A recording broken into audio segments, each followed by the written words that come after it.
Charbon, pétrole, gaz. L'Union européenne frappe les revenus énergétiques de la Russie. À partir du mois d'août, l'Union cessera ses importations de charbon pour de bon. L'embargo entrera en vigueur dans le cadre du 5e cycle de sanctions alimenté par les atrocités de la guerre en Ukraine. Il vient d'être approuvé. L'effort est symbolique. Pour les experts, il faut briser les tabous. Frapper véritablement la Russie implique un embargo sur le pétrole et le gaz. L'interdiction du charbon ne va pas frapper Poutine tant que ça. L'Europe paye chaque jour environ 10 millions d'euros pour le charbon qu'elle reçoit de la Russie.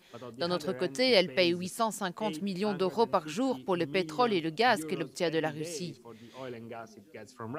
Il est donc clair que pour avoir un impact réel, l'Europe doit parler de sanctions sur le pétrole et le gaz dès maintenant.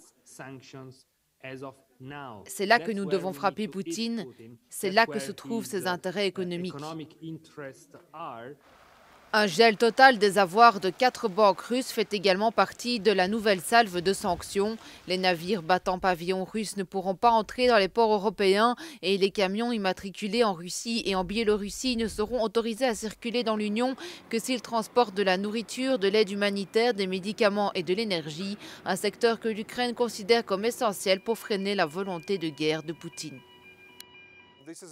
C'est un très bon signal que la pression sur la Russie augmente et elle continue d'augmenter.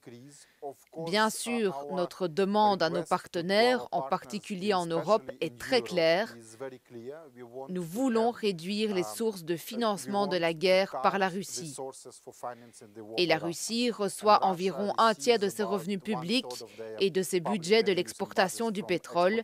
C'est pourquoi nous tenons tant à un embargo sur le pétrole. Les gouvernements de l'Union européenne ont accepté de commencer à travailler sur le 6e cycle de sanctions, cette fois-ci pour inclure les importations de pétrole. L'Allemagne et l'Autriche se sont fermement opposés à cette idée, mais certains signes montrent que Berlin y adhère de plus en plus.